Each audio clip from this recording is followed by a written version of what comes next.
Come along, children. Now we're going to have a little music.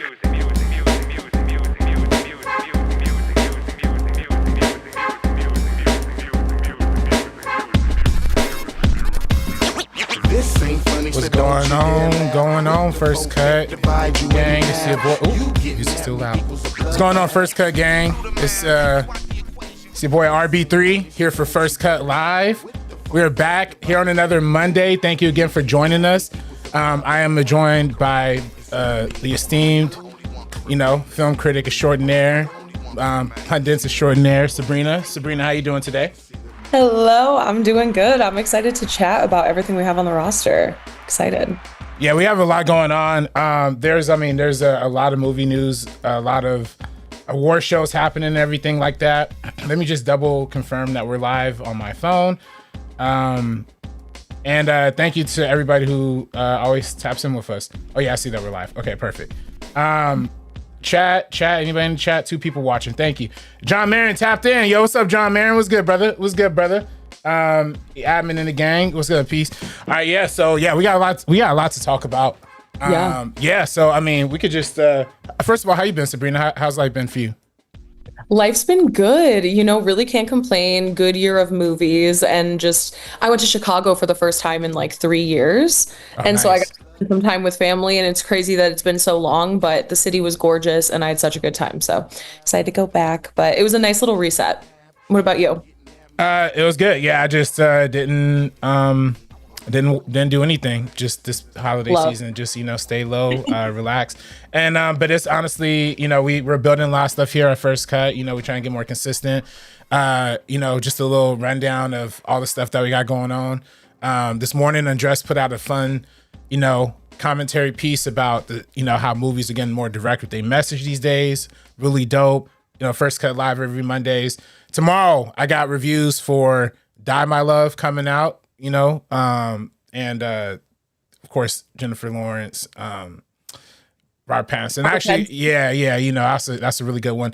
And then I also have some thoughts on Hamlet, Hamnet, coming on Wednesday, a solo review. But I like that movie a lot. I thought the music choice that they had at the end was a little cheap, but I'm going to break that all down in the review. And then of course we're going to be having a special guest on Sabak the Block this Thursday as well. I don't know who the guest is, but Andres is going to probably break that down a little bit further. But we got to talk about definitely one of my favorite movies of the year. I talked about it a little bit on the last stream. Marty Supreme. Marty Supreme is the Timothy Chalamet starring sports drama, fictitious 1950 set, sports, I consider crime epic. You know what I'm saying? There's so much that happens in this movie. If you haven't seen Marty Supreme, please tap out at this moment right here. We're going full spoilers on Marty Supreme. If you haven't watched it, if you haven't seen the White Boy of the Year movie, we have one every year. It's always, a couple years ago, it was Elvis. Last year, I don't even know what last year was, but this year is Marty Supreme. Is One Battle not also like White Boy Movie of the Year too? Like, nah. There's sisters in it. You know what I'm saying? Like, there's sisters. I'm talking about movies strictly that will like influence a whole generation of white boys like moving forward. And that's what I kind of alluded to in my initial review. I think this is the most dangerous movie for white boys since The Wolf of Wall Street. I am terrified by the influence that this movie is going to have on the young generation. But, for good reason, because it was a great movie. But Sabrina, what are your thoughts on Marty Supreme? Yeah, honestly, I kind of wanted to talk about it just to get some thoughts out there, but also to just kick things off because Marty Supreme is the first A24 film that is tracking. So it's not there just yet, but it's tracking to hit $100 million domestic. And I think that's pretty crazy. First A24 film to hit that milestone. I think a lot of that conversation really stems from, people talk about like, oh, who are our movie stars? Timothy Chalamet, Dune, Wonka, Marty Supreme, the promo they were doing around that. I just feel like Timothy Chalamet is one of those movie stars for our generation. They're very few and far between. Maybe I honestly maybe like an Austin Butler a little bit, but I still feel like he's a little bit more niche compared to like a Timothy. But so upon seeing that today, I was thinking about the film as a whole and how the Safdie brothers, coming off of their chaotic influences when it comes to like even Uncut Gems, and they're kind of like staying in that same lane. Of course, now that we have Josh Safdie directing this one on his own, he's kind of staying in that realm. I really, really, really enjoyed the film. I love all of the directions it went into. I don't know if you remember back in 2019 when you and I saw Uncut Gems, and I finished that film and I was like, I need a cigarette or something. Like, I need something to wind down. I feel insane after that one. I felt the same way with Marty Supreme. It's just endless people that are like all these characters, all these side characters. And I think, of course, continuing on with what the Safdies have done, where they take even like normal people, kind of like influencers, people off the streets, some kind of people who have like reputations, even when it comes to like a Julia Fox or whatever. We see that in this film as well. And so it's just like endless cameos of like niche internet references, or even obviously that guy from like Shark Tank or whatever. So something as blatant as that. But I think Josh Safdie has such an interesting way of looping all of these characters into the chaos. They have their moments to breathe. Tyler, the Creator, was incredible. I think this is like the first film he's ever done fully. I love to see him in that one. But yeah, it's just like even outside of Marty, everybody's so complex. You're rooting for them, even though they are fully complicated and they can be really bad at certain times. So like you said, it's dangerous. It's literally like a white boy who's sitting here and saying like, I'm the first in my family to ever do anything. But ultimately, is he even really doing any, like, who knows, because of all the cons and everything and like the people he's stepping on to get to where he is. I really, really enjoyed it. And I think the box office success, the critical praise, I think it's all very much so deserved across the board. Really great performances, even when it comes to like Gwyneth Paltrow, who I feel like we haven't seen flex like that in a hot minute. I love to see it. Yeah, no, Gwyneth Paltrow was great. It's like you said, it's the self-referential casting. Like he got Gwyneth Paltrow in it, who was a big '90s star. So it's kind of like reflective of like Marty's kind of detachment from that generation for us, like as a young audience. Then there's Kevin O'Leary, like you said, Mr. Wonderful, who is, I hate to say it, man, because he's a real scumbag. But in this movie, they casted him so perfectly. That was like pitch perfect casting. And is you kind of like seeing him get, kind of messed over because, getting into spoiler territory. And salute to K. K tapped in the chat. He said maybe Core Life Crisis is my white boy movie of last year.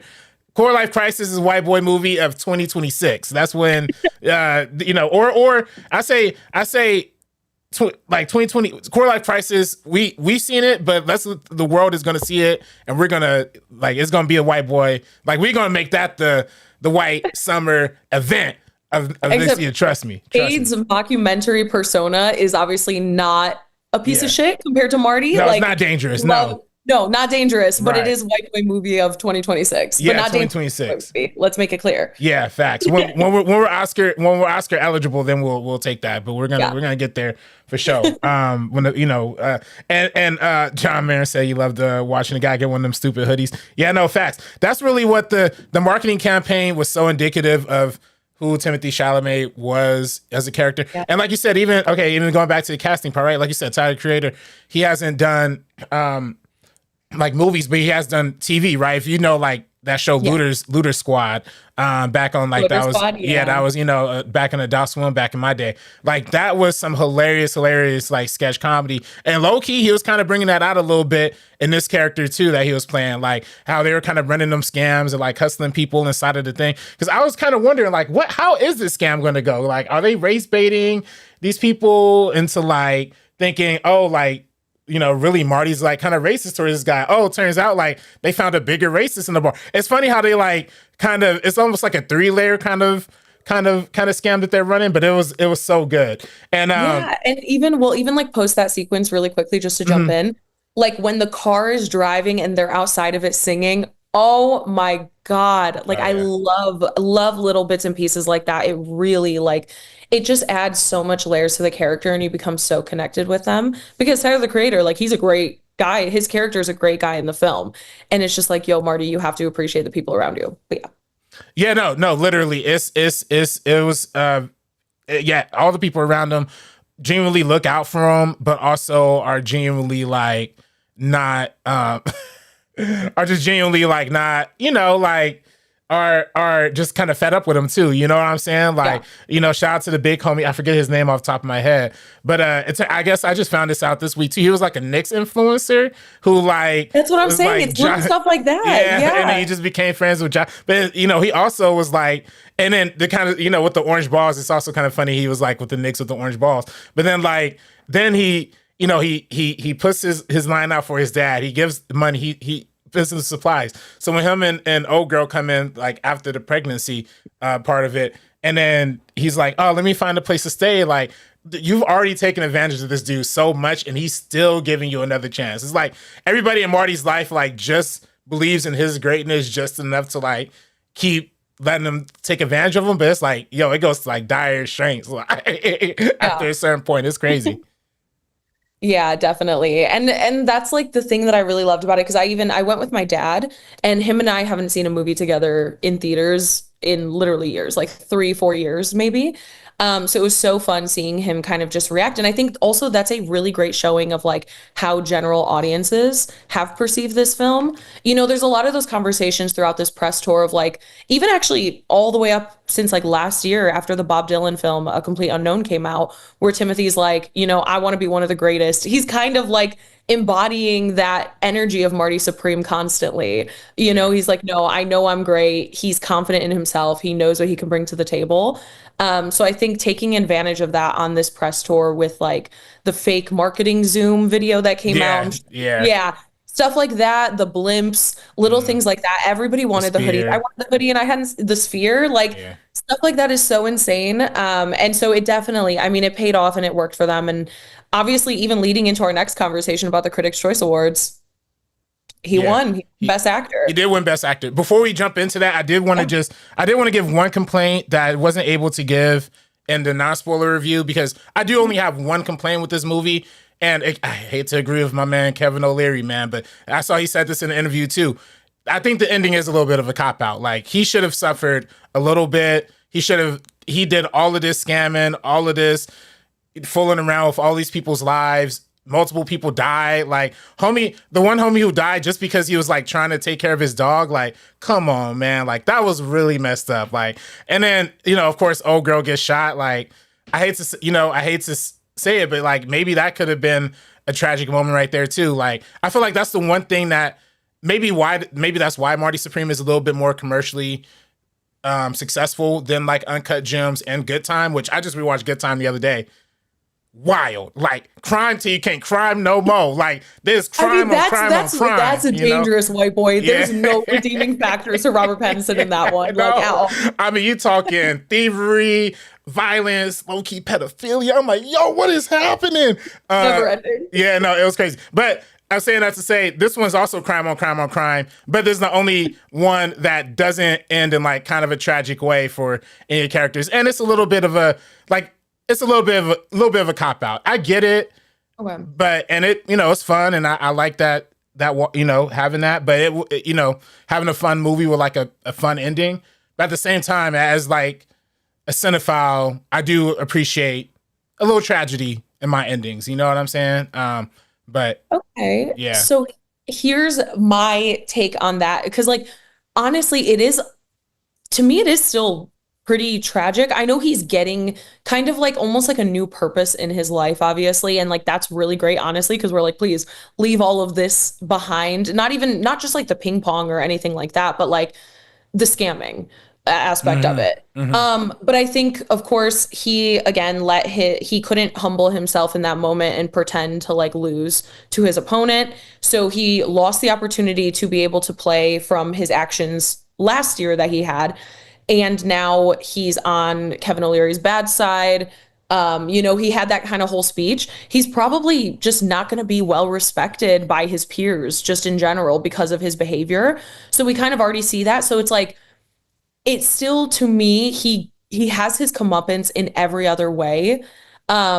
And I was really nervous. I'm like, okay, Yeah. they obviously with the end of Uncut Gems, like spoiler, but it's been out for years. Yeah. End of Uncut Gems, I like figured something like this was going to happen, like Hmm. just something really, really bad. And I like that it subverted my expectation because I knew what to expect from a Safdie film. Yeah. So I like that it went a different way, but it's kind of just like all in the subtext of just like the thing he dedicated his entire life for, he did all of this for. He's not getting that. He has a different avenue now, and he can still continue to play ping pong, but he's not ever going to be technically one of the greats because he's not going to win any of these tournaments because he's not allowed there. He's currently banned. Can't see that changing too much. And so yeah, so that's kind of like to me, it's still sad for the person that we see, like what who we're introduced to and what he stands for and like what he believes in, and what his goal is. It's kind of all of that shattered, but now he Right. has like something entirely different. And also, again, because he didn't want to be with Odessa's character. Like he Right. kept just like pushing her to the side.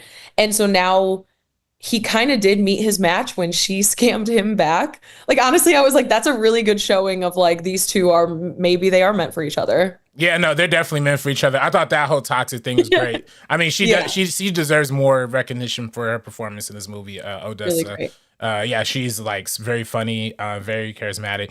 And then yeah, the way she even pounds her other husband, like like it was like putting the And he's getting decked for nothing. And then like yeah. I'm like, Chalamet's like, oh he's like, man. shame on you. And the guy's Yeah. probably like, I don't know what happened here. Right, and then she tells him like, "Yo, a baby's not yours." He starts flipping out, and then the old lady's in the hall is like, "Are you okay?" Like, it's like, "Yo, this is sick." Like, this is sick. But yeah, no, I think that's the only thing. I wish it would have Yeah. either maybe like I would have been cool if the baby lived and she lived and all of that would have happened, and also he like lost the match too. Like, it's just the fact that he won the match and he got the girl, and he got the girl and the baby. It's like, But that even match though kind of means nothing though. he, Realistically, he actually like burned more bridges. He like proved something to himself that he can beat the person that beat him because he couldn't live with that. Mm. But like it doesn't really mean anything at the end of the day. Yeah, I mean, it doesn't mean anything to him. It doesn't mean anything to like the world. I think it just But it means does. everything to him. Like the fact that he like forced the rematch through and he just like couldn't accept it. Like if he did that whole thing, it was like, I want the rematch again and we gotta do that. And then he loses like legitimately, in a legitimate way, then that would have been like, okay, like you're, you have something to stand for. That's my only thing. And I say that only because, and I hate to compare Safdie brothers movies, right? But I know a lot of the world didn't like the Smash Machine. I love the Smash Machine. I actually genuinely think that's a really, really beautiful movie, like all the way through. I've seen it like 3 times now.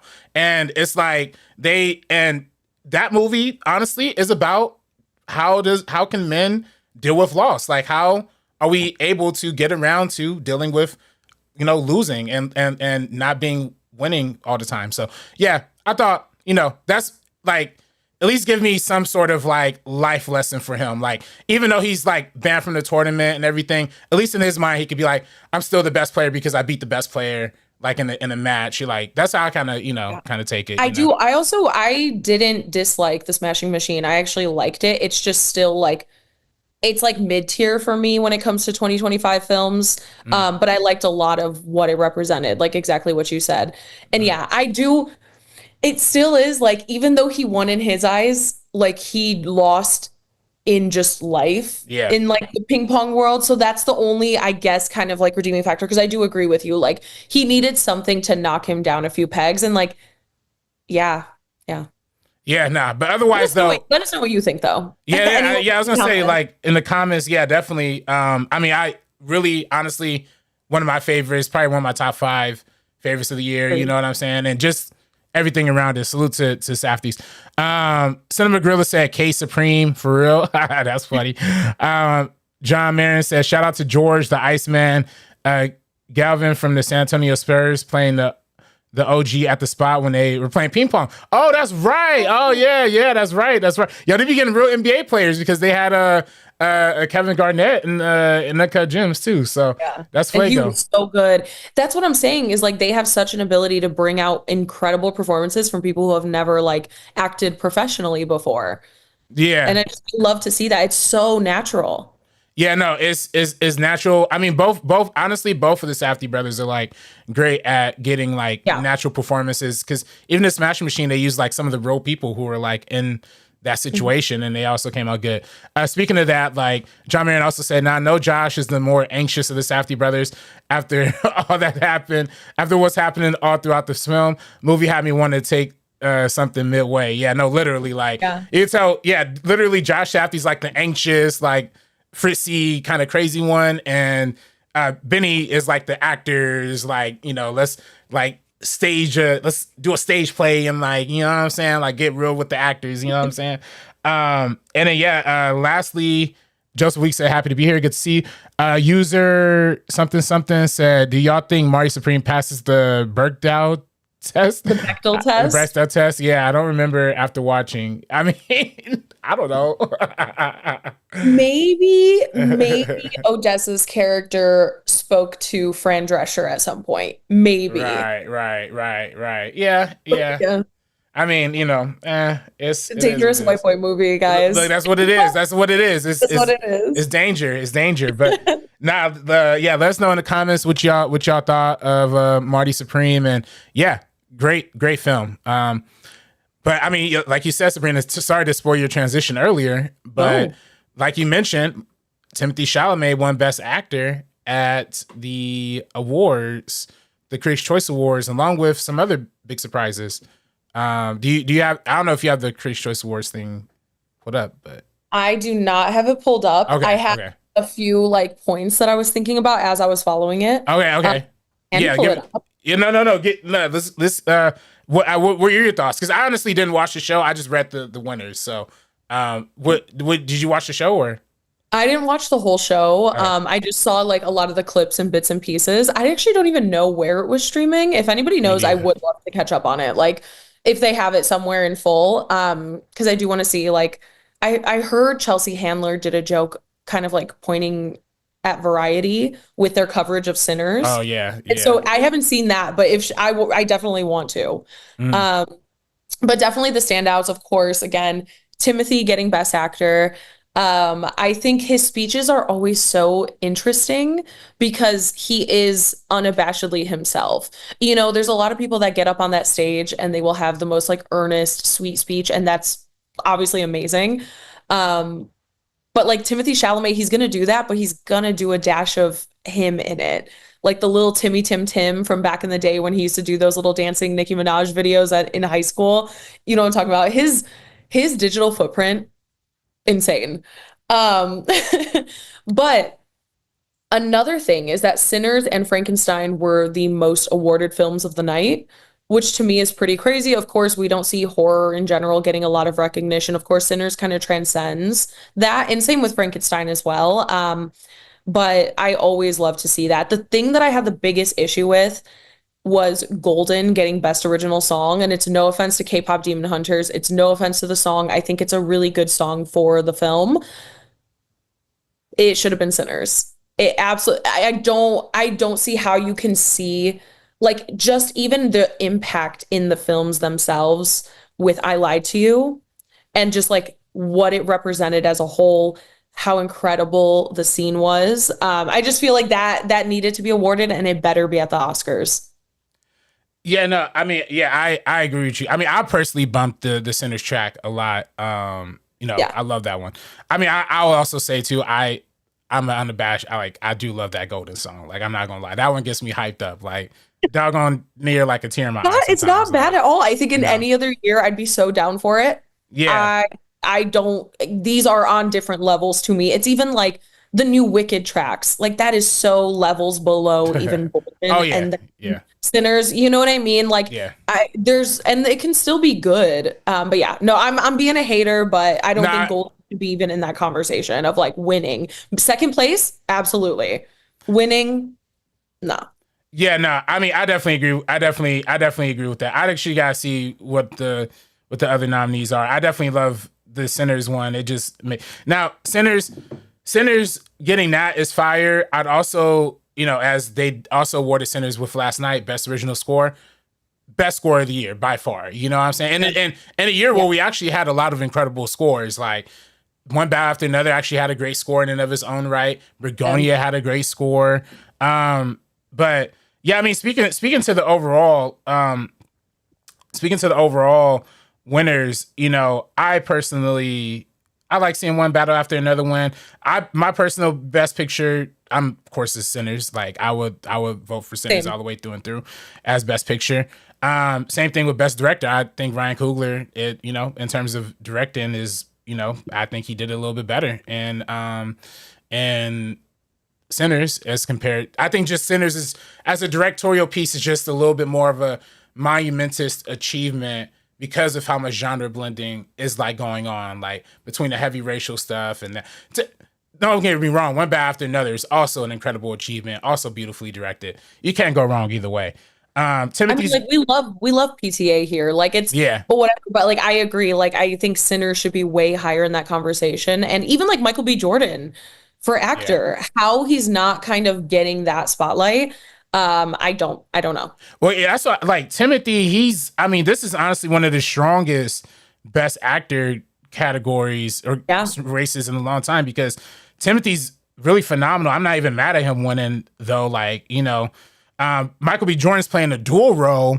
Ethan Hawke's playing a little person. Like, it's just like, yo, we're going crazy with it. And then Joel Edgerton, actually, Train Dreams is like a beautiful movie too. So it's like, yo, there's literally like amazing stacked performances. Like, honestly, even Ethan Hawke is like maybe honestly the best, even though like Michael B. Jordan's playing two roles. It's like, but then Leo's funny. It's like everything is like, everybody's like kind of like killing it in their own way. But I don't know. You know who I do miss kind of seeing in a lot of these lineups? George Clooney for Jay Kelly. I like Jay Kelly. I like Jay Kelly. I really did love movie. Kelly. It's so stunning. And like I thought he was really great in that. I think it's the best I've seen from him in so long. Because it's very, very subtle.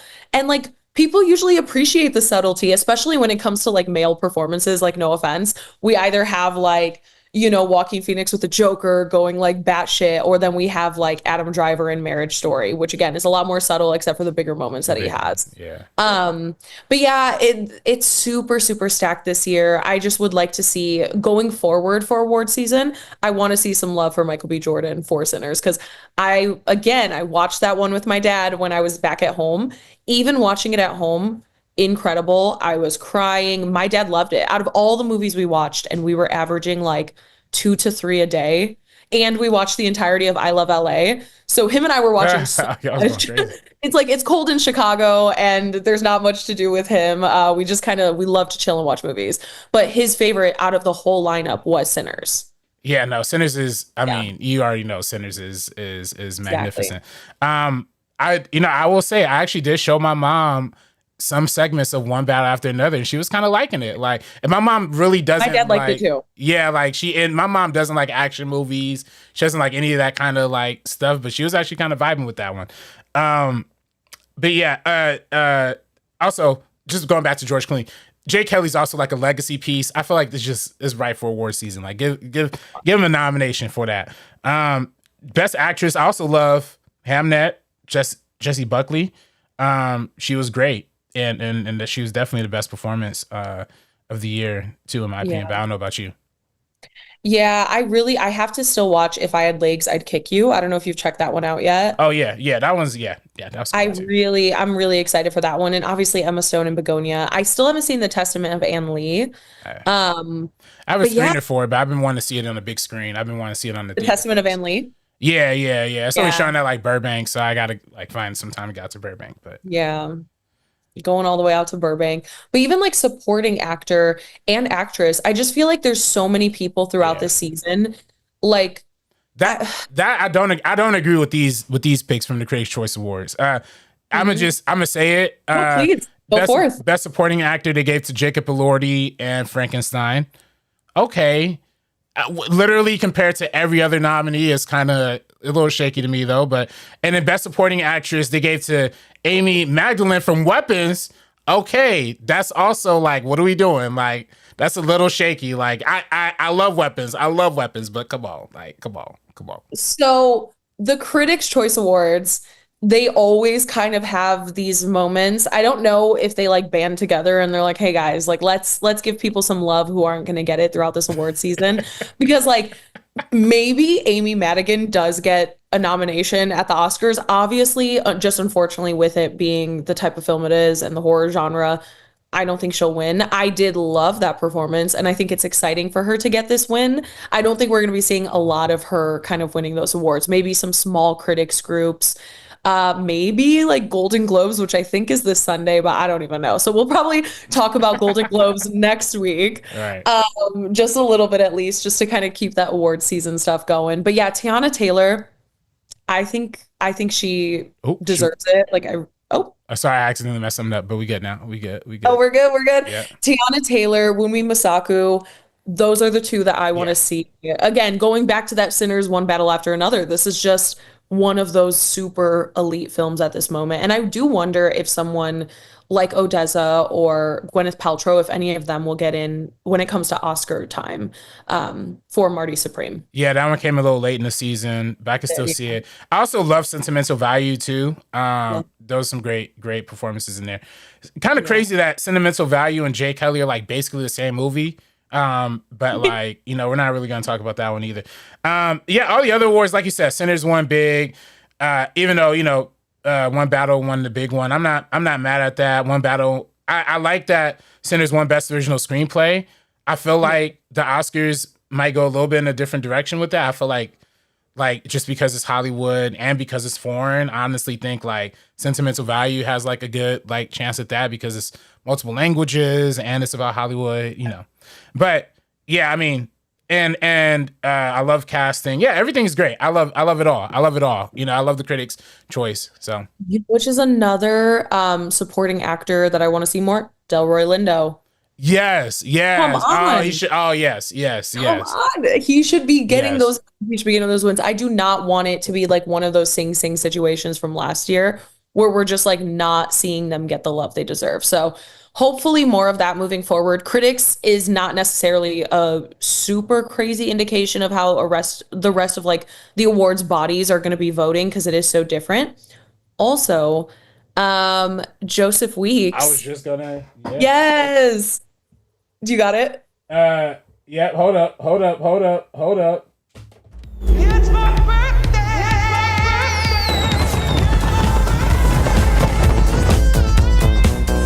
Hey, Joseph Weeks. Happy birthday, homie. Happy birthday. Hey. OG. We have a lot of OGs in today, man. Cinema Gorilla, Joseph Weeks. Of course, Kate and John are the triple OGs, you know what I'm saying? But dang, man, hey, happy birthday, Joseph. 30th, man. Happy birthday. Let's go. I gotta get that air horn too. Yeah. But yeah, One Battle, I love seeing these Critics' Choice because like you're right, it's a little shaky with the like they are going to go with the underrated pick. At the same time though, I love seeing how all the critics organizations like vote too because of course like I'm part of like AAFCA and our best picture was Sinners, you know what I'm saying? So Sinners just won another best picture, or Michael B. Fudge, man, I'm getting all my facts mixed up. Sinners had just won another critics organization. I think it was one of them. One Battle's been winning a lot of critics stuff. Yeah. I'm very curious though, just because of how One Battle after another, it was a hit. It was a hit, but it wasn't like it wasn't a super big financial hit. Like it might have low-key lost like a little bit of money, like financially speaking, still a great film, but I kind of wonder the Oscars, a lot of times when we see these highly lauded critical movies that are critical darlings, but don't do well financially, I don't know. Sometimes I feel like the Oscars kind of like look those over a lot of times. And, I feel like that's personally why I think Sinners has a little bit of a better chance over One Battle in the final stretch of things. But I don't know. What are your thoughts? I do think One Battle, I kind of have my money on it in the long run. One, it's PTA, We have Leonardo DiCaprio. We have just such a incredible cast. And like obviously all of these do have it, but even though it didn't kind of make like the cultural stamp as much as something like Sinners has, or even again, Marty Supreme with everything that we talked about, it didn't kind of have that stamp. I do think it's still going to end up getting Best Picture come Oscar season, or Oscar night. But we will have to kind of see how everything plays out. I do feel like he will end up getting Best Director and it will still get Best Picture. But we still have months to go. Yeah, no, I can see it. Again, I just think back to the, movies like The Irishman, movies like like last year, the last Leonardo DiCaprio movie, Killers of the Flower Moon, just big budget, ambitious films that all the critics love and we love, but I don't know if it really translates to the thing. I think the biggest thing is that it's political, so that it kind of helps in that sense too. We also have the homie pulling up right now, pulling up in the group. Now this is gonna be a little tricky, y'all. So give me 1 second. I'm trying to make this right here, but here we go. I'm gonna try to let my boy undress in here. The camera angle is gonna look a little funky for a second, but it's okay. Here we go.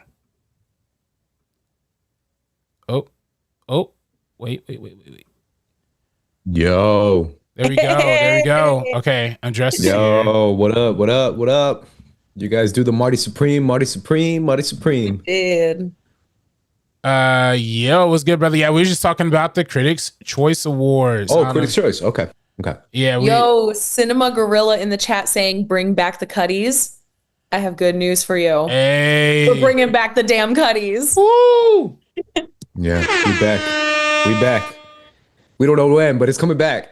It's coming back. Give us like a month and a half or something. Mid award season, pre-Oscars, the Cuddies will be here. And I will be trying to get George Clooney in for Jay Kelly. Don't worry. Oh, wow. That much.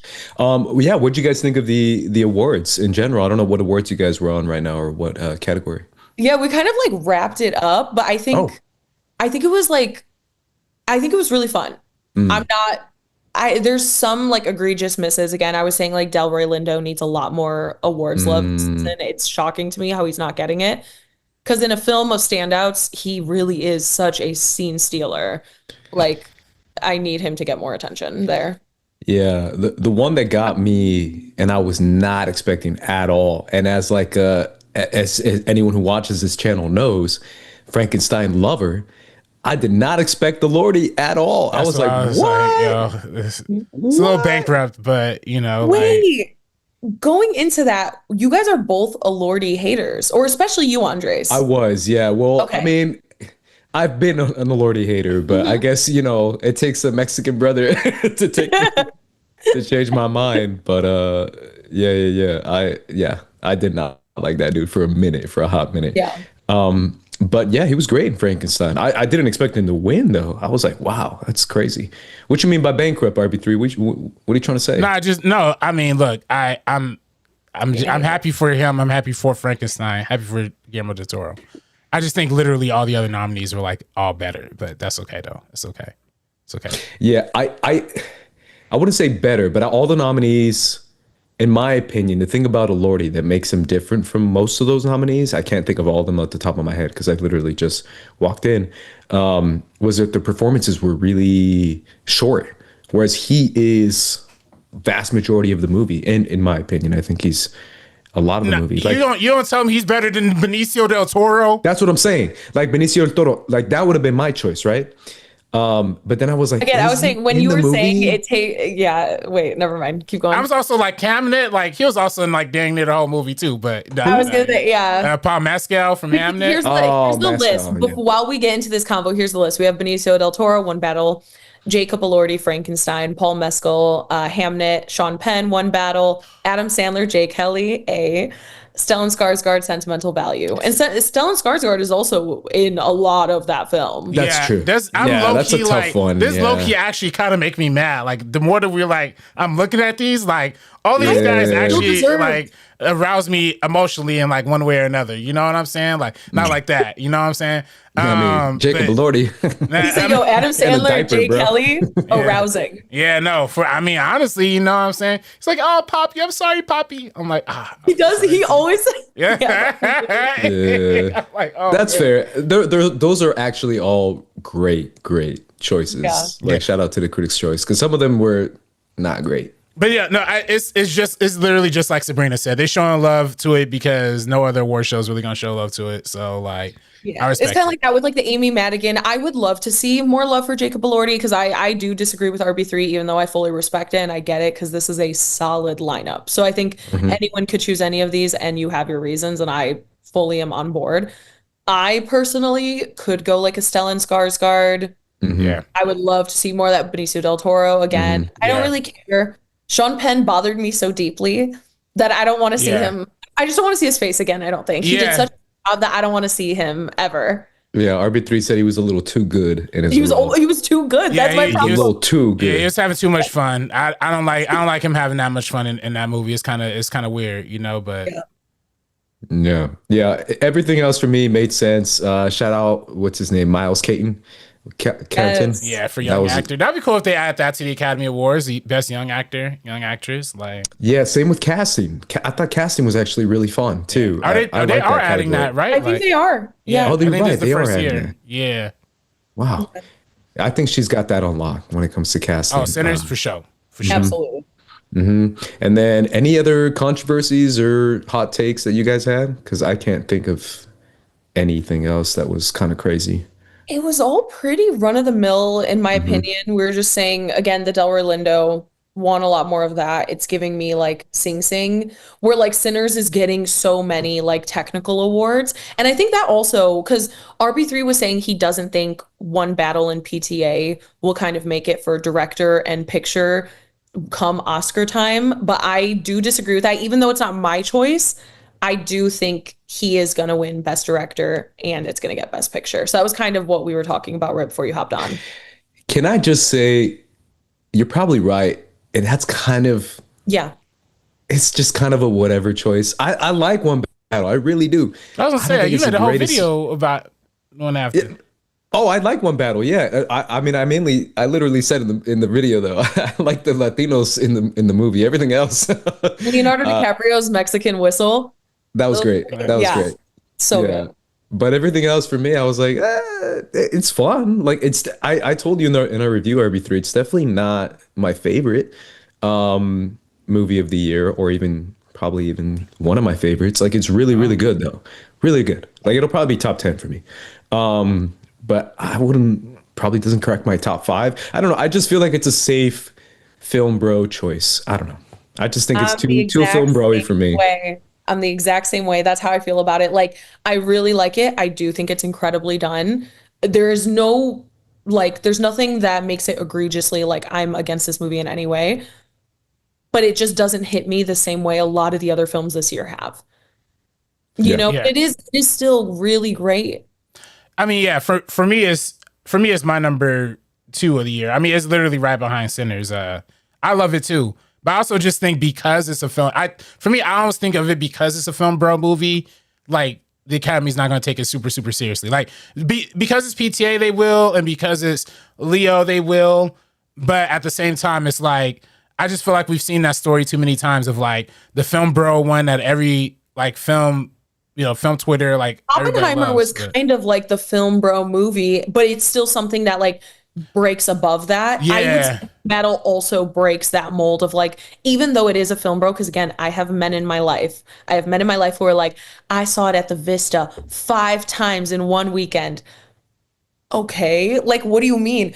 I think it still breaks out of that fully because exactly what you were saying, like PTA, the entire cast. I wouldn't consider it like this is a film bro movie, even though it is, if that makes sense. Yeah. No, I mean, I guess, okay. Yeah. Film bro for sure. I think I guess I'm not saying. I guess like the cinephile. It's like more of a cinephile pick. Like how Killers of the Flower Moon it was like that pick for a lot of people. Certain cinephile. Nobody watched Killers of the Flower Moon or as much as had seen One Battle. But I was gonna say they have similar box office. Like they made a similar amount of money. Like I think the streaming is really what's gonna help something like One Battle because it's on HBO Max, which in my opinion is probably like the best streaming service. And I think throughout this like holiday season, a lot of people probably checked it out for the first time that didn't see it in theaters. I will say that's probably one of the best moves, like putting it out on streaming as it's winning awards. So like people could be like, oh shoot, like I saw that pop up on HBO. What is this? So like, I think that's definitely going to influence the people. I still think it's either going to be, I think it's going to be something else, but honestly think it might be Hamnet or like Sinners just because Hamnet's like Spielberg. I'd love to see Sinners. Yeah, I think Sinners. I only think Sinners because like they are literally doing like 6 press events a day. Like there's literally like 7 to 8 Sinners screenings any random time in Hollywood. Like, and all of the cast are showing up and they're all shaking hands and kissing babies. Like they're doing it just a little bit harder than like everybody else is right now, in my opinion. You know. I could see Sinners. I can't personally see Hamnet. I just don't think it's got enough buzz behind it. Not enough people saw it. Even though I think Jessie Buckley, give her everything, give her all the awards. I think she's well deserving of that. But and maybe Chloe Zhao a nomination as well. It could also change by the time we do get, because again, we do have months for this. Yeah. And obviously Hamnet is not streaming anywhere. Maybe when it does hit streaming, it'll kind of get that second wave of people like checking it out for the first time. Because right now it's only playing at a few theaters over here. And then, not on streaming yet. Yeah. I think that I literally just think it's the Spielberg of it all, like the Spielberg connection, like is really because Spielberg produced it and people see, produced by Steven Spielberg. Check. Like I literally think that has the same sauce and now for like when like the Academy is like 90% old people, like I think it has a sauce in that sense. You know what I'm saying? Like versus I do think like they have gotten a little bit more international recently. So I think the nominations are going to be all over the place. I think we're going to see the most number of foreign films that we've seen in like the Best Picture race, which honestly we could talk about in, you know, like our reflection of like 2025, you know what I'm saying? But let's get into it. You know, to me, this has been definitely one of the years of like the rise of like foreign films, the rise of, honestly, to me, I'll say foreign films in the context of like award season, especially Sentimental Value. It Was Just an Accident, The Secret Agent. These are like 3 movies that are like genuinely breaking through into like not just the best international category, is actually making a lot of rounds in like these acting categories or like writing categories. I think it's very fascinating that coupled with the rise of global box office, the rise of anime, the rise of, not Nijao 2, all these foreign markets just growing bigger and bigger. I think we see a little bit more of that influence into the Academy all the way around. So, I'm really excited about that. Yeah, I mean, going into 2025 and kind of like reflecting on all of that, another thing, along with everything that you were saying, is just like a lot of original stories, a lot of original films, something like Weapons, something like Sinners. We have these larger, like we're giving filmmakers the budget and the scope to create the story that they want to. And I think that is really interesting. I think this is the first time in a few years that I've just really noticed like a lot of my favorite films of the year, or a lot of the films I'm seeing in general, are original films. Jay Kelly. Yeah. I'm just gonna constantly Jay Kelly. Jay Kelly. Yeah. But even like something like Friendship, which is so ridiculous, so silly, and like, of course, it's A24, so of course they're gonna come out with these films that are that crazy. But even stuff like that, like I just really love to see like Paul Rudd in this type of role. I don't know if you saw it. I haven't seen it. You have to watch it. It's on something. Oh, so HBO Max. Yeah. I was gonna say I think it's HBO. Yeah. Me and my, I put it on like as me and my girlfriend were like sleeping one day, and then she had just woke up to the part where slightly spoilers, but he's like Tim Robbins, he's like kind of threatening the friends with like a little toolie, and then he's like, guys, come on, I'm a nice guy, don't you know I'm a nice guy? That movie is like, so you guys funny, were too nice to me, you let me, like, I let loose too early. So good. I love Tim Robinson and everything he does on this planet, like every single thing. I think you should leave, I don't care. Love him. And the Chair Company, I don't know, I think we talked about it, but love Chair Company. Again, original stories that they're giving people like the budget to create and really like go insane, kind of. Even if it's not necessarily going to be everybody's cup of tea, I love to see that. Yeah, that's another conversation for a different day, but TV was really good this year. I don't know if you guys ever want to do like a TV episode for 2025, because I thought it was good. I thought it was okay. You didn't think so? That was okay. I kind of was more disappointed by a lot of shows, but if there's one thing I will say, and maybe it's just because I'm salty about it, because Andor I think should have won everything. But The Pit keeps getting every single damn award. And I swear, I've tried watching this show 3 times. And every time I turn it on, I get anxiety attacks out the wazoo. I'm like, bro, I don't want to be in no doctor's office, ER, freaking out, man. This is not a show for me. Well, man. that's low key what makes it good though. Like, I know. I was a Pit hater for a minute, and then I was like, all right, let me watch it, because obviously my girlfriend, she's a nurse, and she always said like The Pit's like the most realistic one. So like, okay, let me see what they're talking about. And it is, I will say, it is good. It is good. At the same time, you can literally see, and it's literally like the creators of like ER and like all these old medical shows, and you could just see that old medical show formula in there, just deep down. If you look deep enough, it's like, oh, this is network TV, like a little bit. You know what I'm saying? Like, but it's good. I like it, but it does win a lot. Yeah, it's one of those things where I could feel that too. And I've only seen like 10 minutes of it. But I could feel the kind of drama, like super dramaticness of it. And I was like, all right, this is. It has that it definitely has that 90s sheen on it just a little bit, but like it definitely is like HBO elevated. But I like The Pit. There has been good TV. I think for me, I just think of like disappointments in terms of The Last of Us Part 2, which was good, but I thought it was a little bit underwhelming compared to the first season.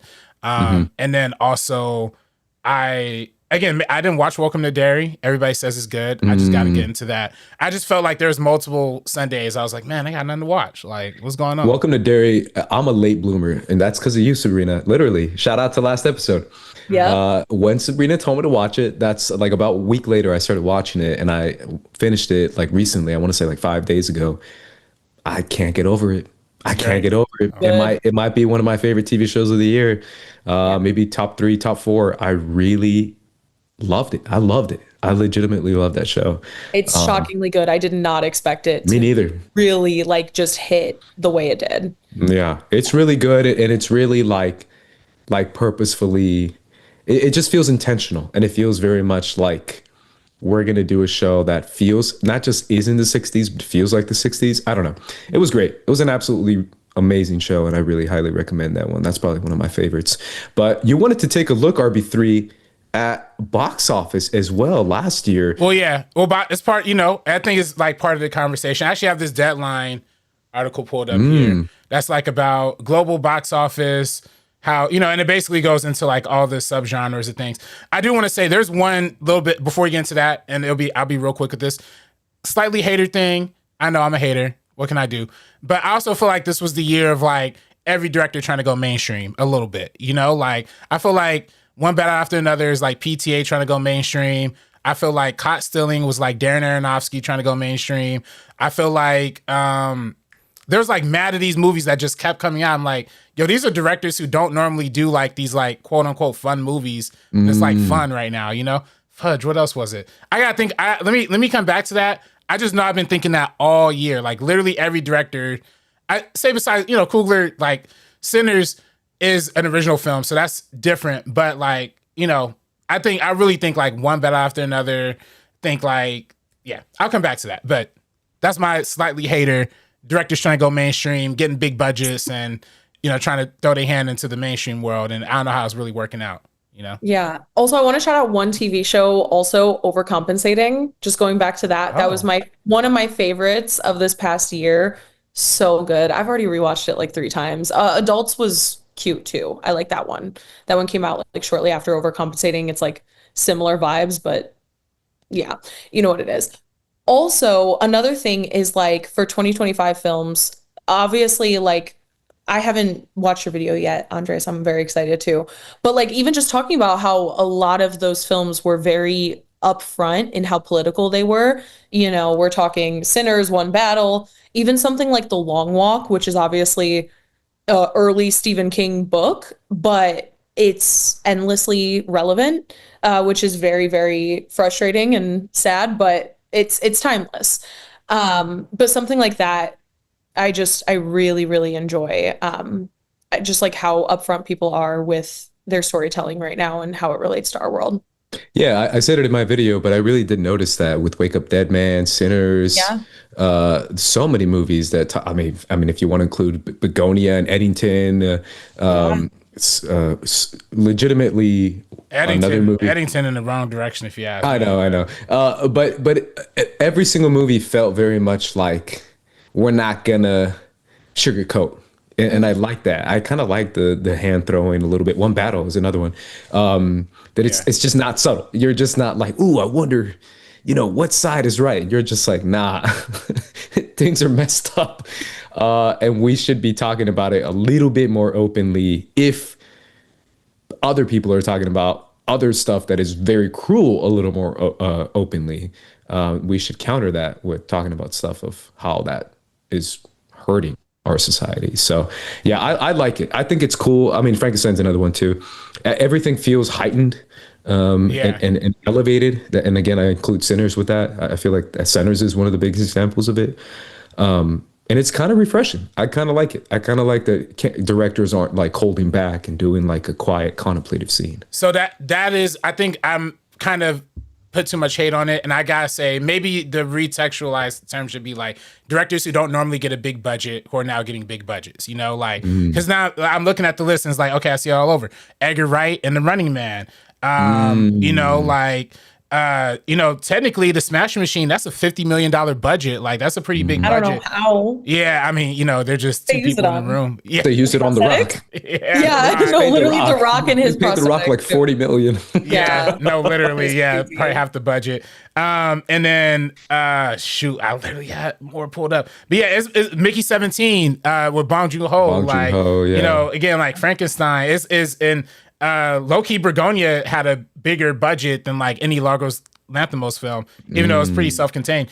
And Jay Kelly, low-key, like had like a $60 million budget, not a huge budget, but that was, I mean, for Noah Baumbach, so it's like, I think that's why I saw this year is like, and again, One Battle, just people who are like normally indie directors, $10 million, $20 million budgets, now they get like 50, 60, 100 million, and like they got to play and cook a little bit and kind of see. It's kind of interesting how that played out, Yeah, what'd you guys feel about streaming movies, specifically Netflix, movies that came directly to Netflix? We mentioned Jay Kelly, Frankenstein. I feel like there was some other movies that were some pretty big hits. Oh, Train I mean, Dreams. we haven't even Train Dreams, for crying out loud. Nia DaCosta's Hedda went straight to Amazon Prime. I was like, what? This is a streaming movie? I got my screener right here. Oh, there you go. I have mine over there. Tessa Thompson. It's gorgeous. But there was what's his face? Her face, Catherine Bigelow with what was that name of the movie? House of Dynamite. Trash. House of Dynamite. Trash. I never want to see another movie like that in my life. Like, come on, man. So trash. I mean, some people are saying Catherine Bigelow is cooked.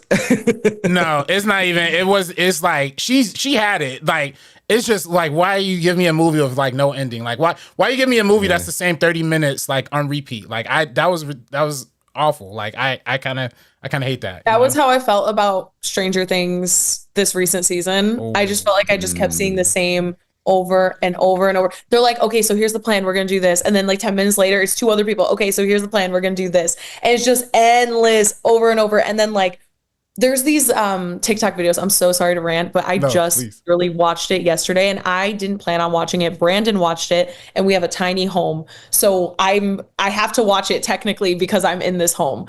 And so there's this girl on TikTok who does videos and it's like I don't like her, but they are kind of funny. It's like the quirky girl in like a movie and she does like this voice and the like dialogue, and that's just what so much of those characters felt like. Like Maya Hawke's character is just endless, like, oh yeah, and like like, and we're gonna go do this, and like they call me this, and it's just over and over again. I hated the whole last season of Stranger Things. The first few episodes were decent and then it just went downhill after that. I don't know. Yeah, I haven't seen it. I kind of low-key refuse to watch it. I was trying to refuse. Try living in a tiny house with Brandon. Yeah, but I've seen clips of it. The one that kills me, and we're going off tangent, bro, because I could talk about this forever. But the one that kills me, and it also makes me kind of sad, if you're thinking about it like on a larger societal perspective, is the Millie Bobby Brown.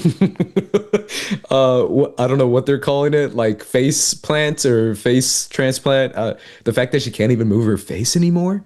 And everyone, is that real? What is that? That's not and everyone real, right? like doing the face in the show I think she and can saying move her her lines. face. I just think she's not. Okay, so there's also this epidemic of actors who are not acting because they have like a fear of looking bad on camera. Like they are not acting their asses off because they're just like wanting to serve the whole time. And like they're like, oh, we have to get to the radiator. Yeah.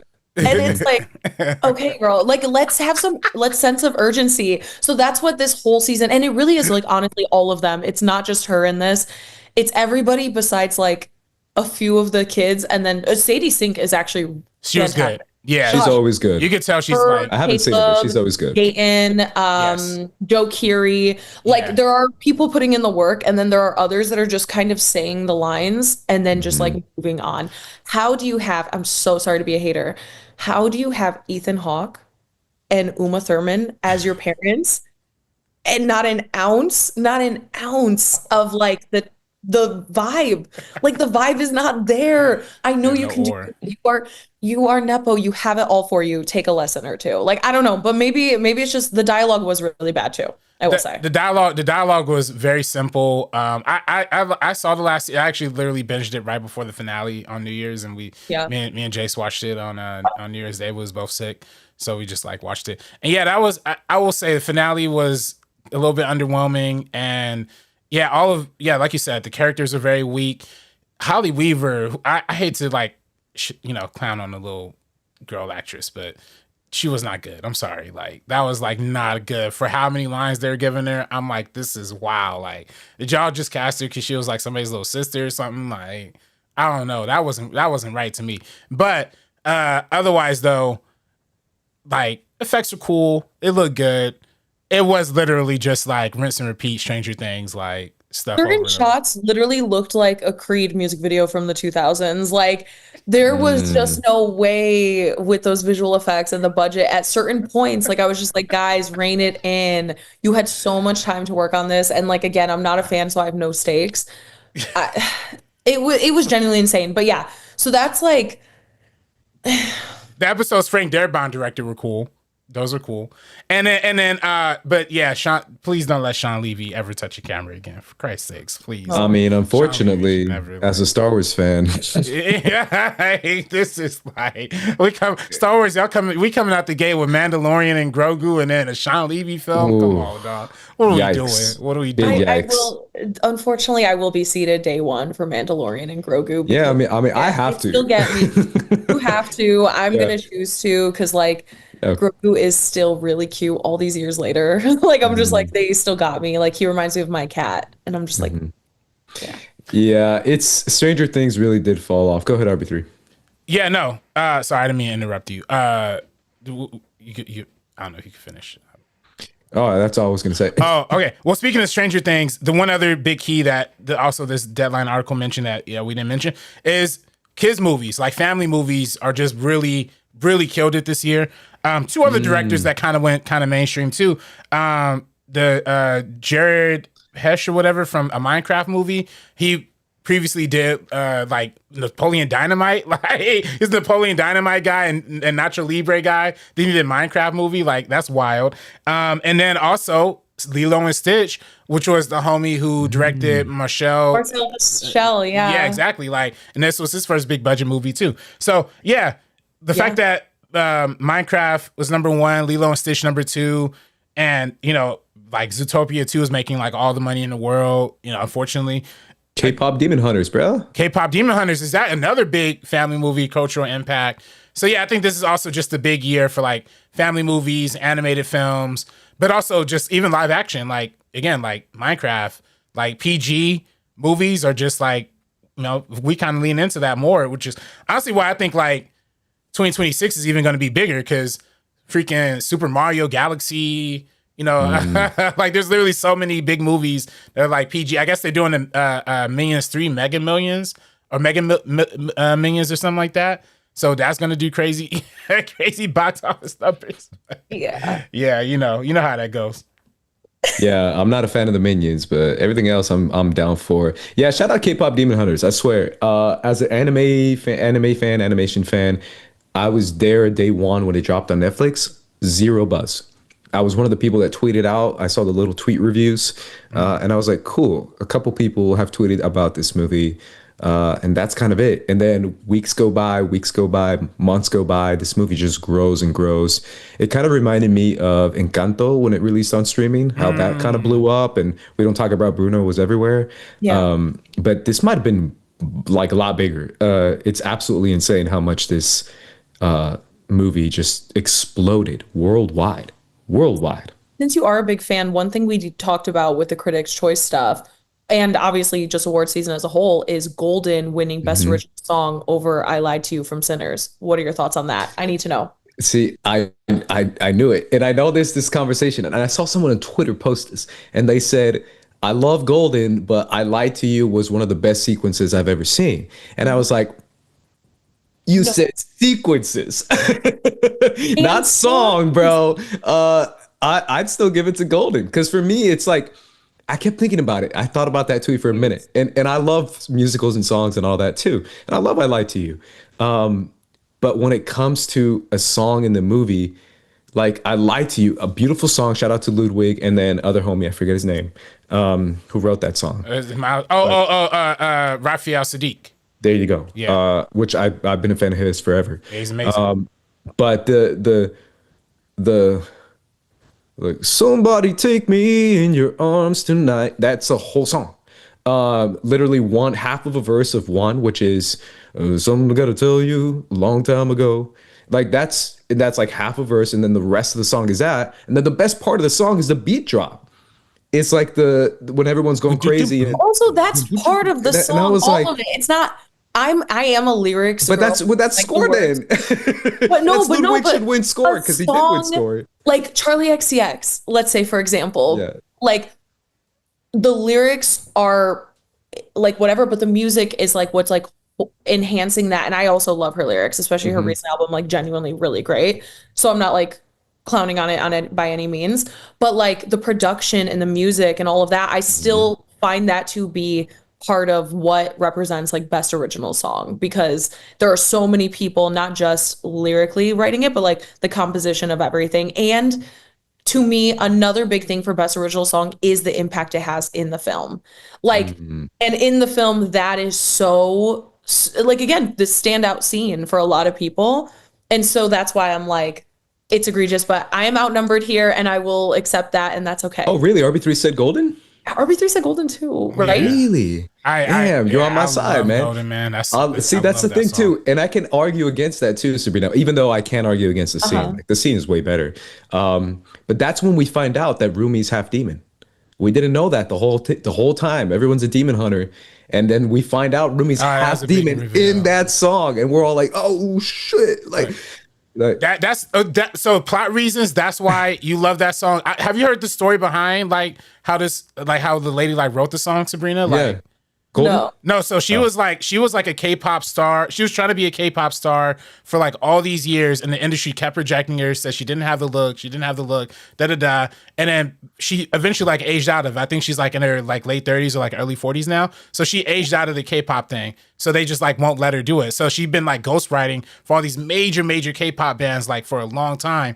And then when like they were doing the K-pop Demon Hunter movie, like she wrote the song, but just did like the reference track for it. Like just was like, here's the reference track. Y'all get whoever y'all want to do for it. And the directors were like, yo, like this song's amazing. Like don't like, please like be this like do the movie for us. And then like it ultimately ends up being like one of the only K-pop song to ever go #1 like in the global charts, but also from an artist who was like rejected from the industry. I don't know. It's just a little bit of like that story really does kind of, and then we listen to the lyrics. That's really what the lyrics are about. Like it's literally like, I am goated. Oh, it low key makes me cry a little bit. Like, you know, like that's why I'm with it. I like both songs. I want to see both songs win. Oh, me too. Yeah. Golden. I'm saying I want like a little bit of like share the love over here, like throughout award season. Like if that's gonna happen, share the love. I'm not Golden's #2.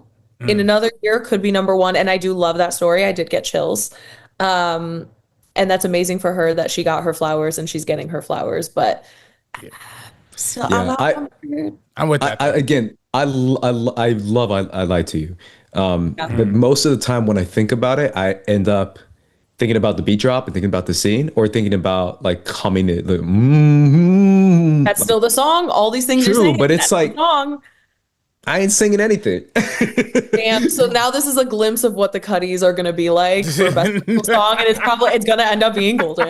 All right. I mean, I don't know. My mind might be changed. You're kind of changing my mind too, Sabrina. I mean, you're making convincing arguments here. But Ludwig's he's a beast. He's just a monster. Yeah. And Miles's voice is insane. Yeah. No, he's the GOAT. We'll read some quick comments real quick, and then I still have a review of The Housemaid. If we want to do that too. But real quick to Kevin Davis. Well, for one, Joseph Ashley says RB3 hates old people and old shows. I sure do. And then I am scared of Welcome to Derry. You already know that. And then Kevin Davis said HBO Max. The Pit, just okay show, folks. Overhyping the show, not worthy of all the Emmy wins. It's slightly overhyped. It's a very good show. It's just very old fashioned. And then Ace, what did you watch after you turned off The Pit? Like, what was the detoxer after that? Who, me? Yeah, after you turned off The Pit. I'll probably watch like what's the Adventures with Superman. Still on HBO Max. There you go. That's a good one right there. That's a good or Superman the animated series, the OG. I was watching that a little bit, trying to rewatch it, I guess, because I've seen it before. So. See, hey man, prepping for Man of Tomorrow. And then Joseph Lee says, shout out to First Cut Peacemaker reviews. Hey, shout out to Kay for doing that with us. John Marin said, welcome to Dairy Supremacy. Hey man, you know, y'all are rocking that show. Cinema Gorilla said, yeah, even Frankenstein is kind of mainstream and pop, but I loved it. Yeah, a little bit in a way. User, a bunch of random numbers, said overcompensating was peak. I wasn't expecting to get emotional. The cliffhanger though, season 2, let's go. Did you watch their Ride podcast, Sabrina? I have to. I am so behind on any podcast. Like I don't have like one that I have a go-to, but I love Mary Beth. I love Benito Skinner. Yeah, I'm gonna be checking it out. And then also season 2, guys, I'm telling you, overcompensating, easy watch. I think it's 30-minute episodes, and maybe it's like 10 or something. Is it Prime? Yeah, it's on Prime. Okay. It's really, really good. Yeah, I think I've seen the ads for on Prime. Yeah. Yeah, no, I definitely got to peep that one out. Yeah, I'm looking for a new show. And then user also says, Sabrina, I take a whole video of this rant. Oh, I guess we're talking about the probably Stranger Things or something. The Stranger Things rant. Oh yeah. Probably Stranger Things, yeah. I mean, I wouldn't even take the time, unfortunately, to sit there and like write about how much I disliked it, because I'm just sitting. I was doing other things. I'm like cooking, I'm doing whatever, and I'm just hearing the dialogue back and forth, and I'm like, oh my God. Yeah. Nah, true. The dialogue was really bad.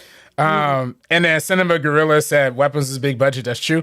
Also, YouTube directors are coming up. That is also a good trend that's happening in 2025 between the shout out to Philippe, the brothers who did take her, you know the ones. Bring her back, yeah. And then take, you know, that one, the one with the hand too. And I know, isn't there A24 is doing that Backrooms movie with that like 18-year-old kid? Yeah. He came super popping on like the I think that's coming out this year if I'm not mistaken. That's coming out.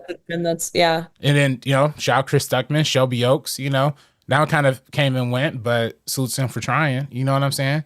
I mean, you know, we're he trying. Shot, bro. You gotta try. You gotta try. I like the pieces. Yeah. No, there was things there. Yeah, it had moments. I don't know. Yeah, have you seen it, Andres? Like, I haven't. You haven't? Have you seen the Sabrina? I'm guessing. Mm-hmm. Yeah, I saw the screener. So I didn't see it on the big screen. I had to say it, but me too. I did see the screener also. Yeah, that's a conversation for a different day. But the fact that both of y'all have screeners, well, hey, and I'm over here like pay $20 to rent a movie. Oh man, no. Well, no, we don't get you. No, we don't get you the screeners next year. Don't worry, guys. We're gonna keep doing these award season videos. They're gonna send us all boxes. Yeah, no, they got to the neon box coming to all of us. But Shelby Oaks was okay. But and then also Cinema Gorilla said Miley for best song at the Cuddies. Hey man, I have to I've been hating Miley Cyrus for years. You know, I gotta let that go. You know what I'm saying? Like it's time for me to let that go. I just didn't like when she was twerking on stage with Nicki Minaj and doing all of the that's like fake 2013. rapping. Yeah. It's been decades. Wasn't she like 20 though? Yeah, probably, but I was 20. Haven't we all? Okay. But I was gonna. I never had a phase. I mean, I didn't have that. Either. You know, I was gonna say it still doesn't hold up. But it, like, you know, and also Child Star. As far as Child Star situation goes, not a horrendous trajectory. Like she's back. Yeah. Veneers got downsized. She looks like herself again. There was a moment where she was fighting for her life with those veneers that she had in. Yeah. But she's looking good now. We love to see it. I love her. That is my girl. And that's a good song. No, it's a good song. Good song. Hopefully it gets a nomination. But it's a crowded year. I don't know if y'all want to do the Housemaid review. I could be quick with it. I could be like 5 minutes with it. You know what I'm saying? Let's do it. Please. The Housemaid, directed by fellow USC alumni Paul Feig or Feig, I never know. You know what I'm saying? Feig. Paul Feig, starring Amanda Seyfried, Sydney Sweeney, controversial figure, and who's the homie who's in this? Doggone, I just had his name too. Is it Brandon like Skinlar? Skinlar? Yes. And if you have seen The Drop, a recent release that's currently on streaming on Peacock, he was the main star in that, kind of playing a charismatic lead in that. For one, this dude's tall, man. I mean, I gotta Google his height, but there's scenes where he's like towering over. I don't know if he's just tall or Sydney Sweeney just short, but like there's multiple scenes where he's just like looking down on her like he's an NBA player. So I'm like, gosh, dang, like how tall is this dude? They had him on stilts or something. But yeah, no, it was, I will say, surprising movie. I was pleasantly surprised by The Housemaid. You know, the film, I actually don't even want to spoil it too much, but just based on the trailers, you see that Amanda Seyfried and this Brandon Skinner guy, they're like married. And they are hiring Sydney Sweeney as like their housemaid.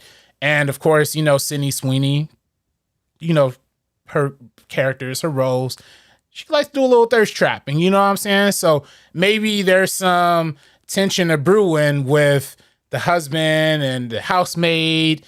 So what's all really going on there? I don't want to say any more than that.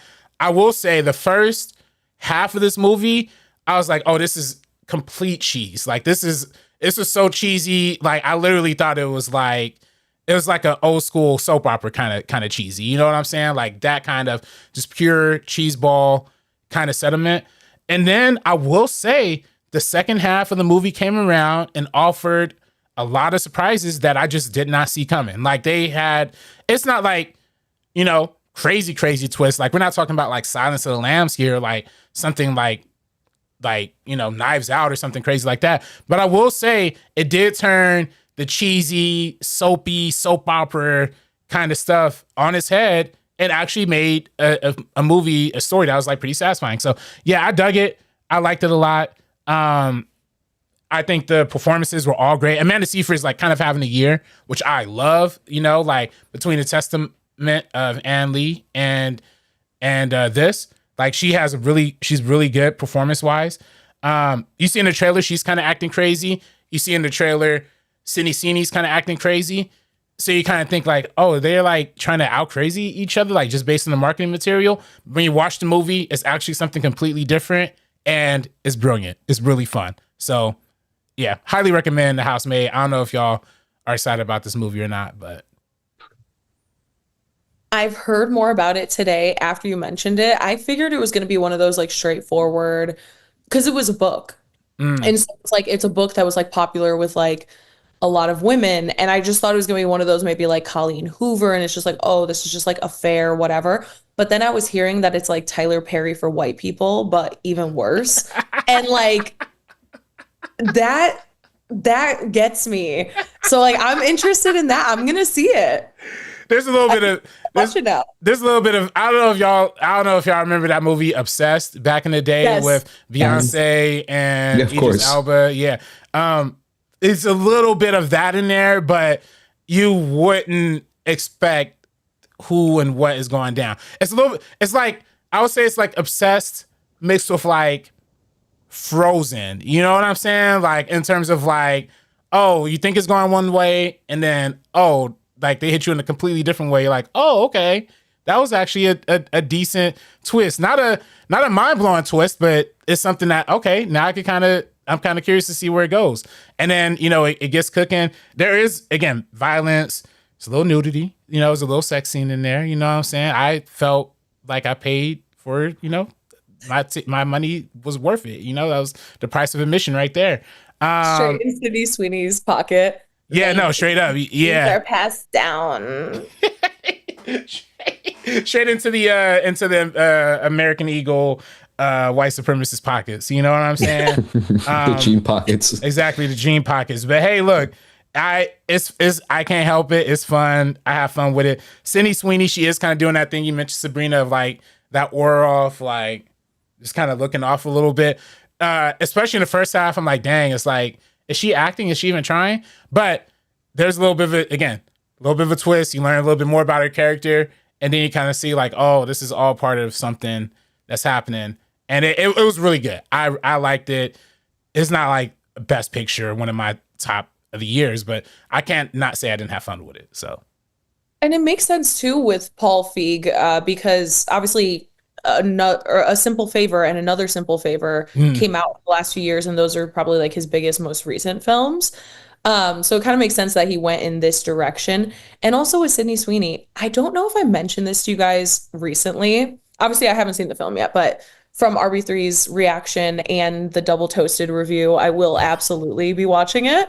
But I said this years ago, and I think we were talking about Euphoria season 3, is 2. I don't even remember what we're on at this point.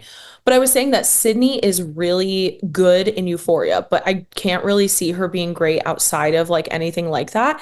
But I want her to be. And so Immaculate was pretty decent, but again, it's like the dialogue delivery, the face, like she's just not giving. Anyone But You, she was solely like completely miscast in that one. And then I said it on the stream where I was like, oh, and again, I'm going to find this video because this is like 4 years ago. And I said, the only way she'll be taken seriously, unfortunately, because at the time I was defending her. I'm not now. I was saying like she'll be taken seriously when she unfortunately like has to like ugly herself for a role. And then we got that this year with Christy or whatever. She tried it. Because I said she would have to do like a Charlize Theron thing with like Monster, where like if we're gonna like get away from her kind of persona, but now she's, because it's been 4 years since I made that comment, she's quadrupled down on the persona. And I'm like, no, girl, I cannot defend you anymore. And you're also really not that good in anything I've ever seen you in outside of Euphoria. But yeah, so she did The Thing this year and is still not getting, the attention that unfortunately like you would want if you're like an actor. But I do think a lot of that goes with like I go on a YouTube video and I click on and it's for like soap and she's like dirty boys and it's like girl, because like it started out like at that time when she was on Euphoria and I was kind of defending her 4 years ago. She was like starting her own production company. I'm like, oh hell yeah, like I really am excited to see kind of what she does. And then I just reflected on that today where I'm like, damn, I said that 4 years ago and since then it's like plummeted far worse than I would have ever thought. It's really important, honestly. Yeah. Yeah, that's a good prediction though, as far as her having to do like a monster type role.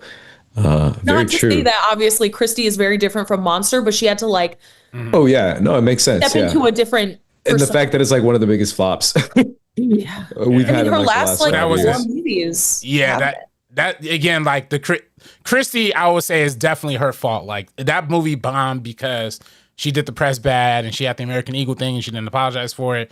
That's completely her fault. The Eden, I don't necessarily blame on her because I didn't even know that movie existed until like after they told me it bombed. And then she did another one that was like Americana. Like Americana, yeah. Yeah, like, okay, again, never heard that movie. I'm not gonna blame her for that because I never saw a trailer, never saw a poster, never saw a billboard. Like, literally, and we're in LA, we see posters for everything, but like, literally, come on, like, y'all advertise that ish or what? Like, but Yeah, she kind of feels like a paycheck actress. No offense. Like whatever it is, just yeah, I'll do it, whatever. Because that's what some of those movies sound like, at least to me. Not Christy, but the other ones. well, she was really trying to act. I think Eden was like directed by Ron Howard. And, It was, yeah. Americana was like, I guess, like trying to be a fake Tarantino movie or something. But now he goes, Wiley. Oh wow, yeah. It's been a minute. Where's the Lex Bomb? Had to steal that one from Real Ones.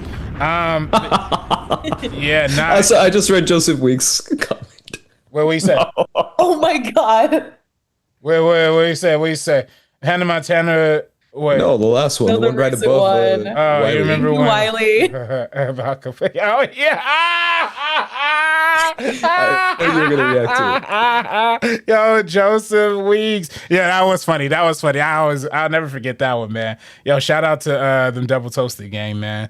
Yeah, and shout out Wiley, man. Yo, shout out Wiley. Thank you, Wiley. Thank you, Wiley. That goes a long way, man. Thank you. Yeah, all the support is much appreciated.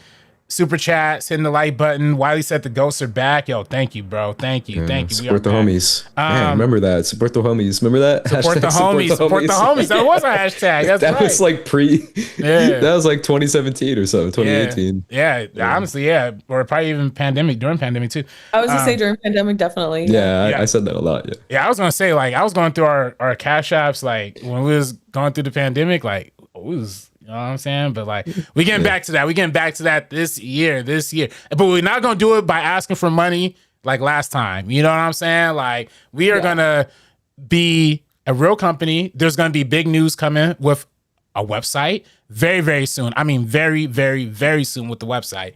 You might see me writing for certain websites. Hopefully I'm trying to parasite my way in to hopefully get these guys into writing for these low-key bigger sites too. You know what I'm saying? So I'm working. We all working. John in the chat, we working. You see them clips. We cooking. And just like John said in the chat, Miley did all of that to denounce the culture when she pivoted to country, pack her up. Yeah, that's always kind of how I felt. That's how I felt too. Yeah. That's why I was like, I have to give her a 10-year scoring in. Exactly 10 years because 2013 is when she was wilding. 2023, she worked with Beyonce. You good with me now. You good when you my God, that song was so good too. Yeah, that's the best one off of Cowboy Carter. So now we back. We good. And you did Avatar. Sydney Sweeney loves making movies for gooners. That's the audience, you know. That's a good way to put it. Yeah, I mean, hey, look, guess I got me in, you know. White Tyler Perry is insane. Yeah, that is hilarious. Paul Feig is actually more hit than miss when he goes darker, I'd argue. Yeah, maybe he should step back from comedy, go keep it with the thrillers, because he's kind of killing it with that. Even though Ghostbusters was still not bad, you know what I'm saying? And then Joseph Weeks say, only time I liked her was Madam Web, and at least it was a slightly different shade. Oh, in terms of Sydney Sweeney, I get that. I never saw Madam Web. Wow. Yeah, I'm surprised. I kind of avoided it. Yeah, I kind of had to. I mean, even though Araña's in it. Shout out Araña. Oh, wait, who's she? I think she's played by crap. Isabella Merced. Yeah. Homegirl from Last of Us. Yeah, interesting. And from Superman too. Yeah, that's right. Yeah, she plays Hawkeye. Yeah. Dang, low key. That whole cast got a little spice to it too. But yeah, man, who's the? Never mind. I don't want to talk bad about women, but Dakota Johnson and Sydney Sweeney, they're both for like. Oh well, absolutely. You know, like I'm like, well, who is like least acting in here? You know. The thing that I defend with Dakota Johnson is that she has her lane, like even in like Materialist, she's just doing the same thing every time. And the times that it works, like it absolutely works. Like I'm so down for that. And she has moments, even like Suspiria, Luca Guadagnino's Suspiria. Oh yeah, she can act when she wants to. The thing about her is that she's just like living her best life. She doesn't need any of this really. She's a good nepo Maya Hawke. Take notes. She's a good nepo. She just does her thing, and she just is kind of there. And and she does beautiful tours of her home, and that's all I really want to see from her. The thing about Sydney is that she keeps trying, and one day maybe it'll work.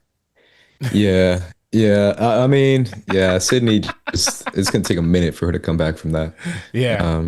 So who knows if she does. But yeah, can I just say real quick, I was right about Euphoria. That's my prediction years ago. Oh, you were literally the only Euphoria hater I ever met. I was a hater. You're literally the only hater. And I was a hater because I got bad vibes. And I was right about the bad vibes. And that was like people coming out and talking shit about what's his face? Sam Levinson. Yeah. And I was like, there's something off about this dude. This guy's weird. Well, that was the thing. I was a Sam Levinson hater, but I was a Euphoria enjoyer.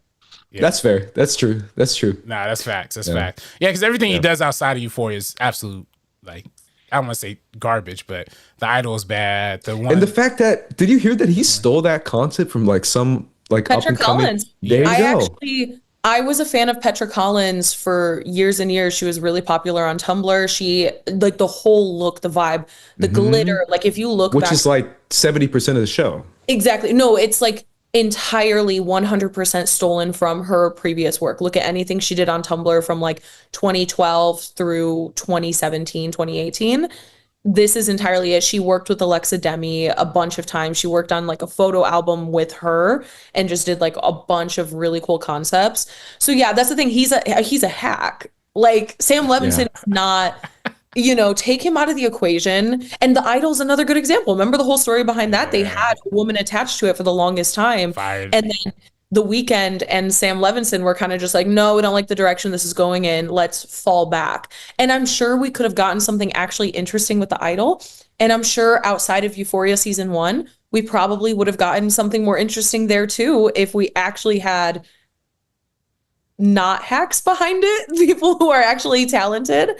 It is very unfortunate. And I do, because like Petra Collins is so incredible. I hope she can do something one day to like get credit, get compensated, because it's fully ripping off everything she's done. Yeah, it's pretty sad. And it's honestly like just another example of why, I don't know. I was never on board with that guy. And he did it twice. He did it to two women with Euphoria and The Idol. So yeah, that's a bummer. Yeah. Any other topics that we need to get to? Nah, that's it. I mean, I just previewed earlier. Andres, we're gonna do Sabak the Block this week. We have a special guest. We are. Yeah. I don't know if you want to share who the guest is or not, but yeah, shout out to anyone who was at my panel at LA Comic-Con. I want to say this was 2 years ago, a year and a half ago. Yeah.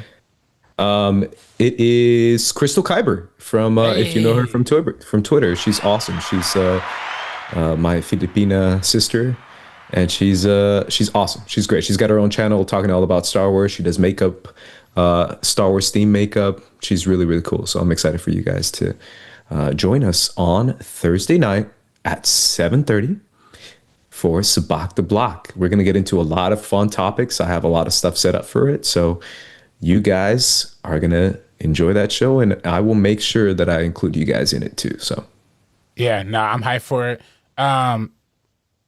Maybe this isn't the good time to put this meme up, but I saw this and I thought it was kind of funny.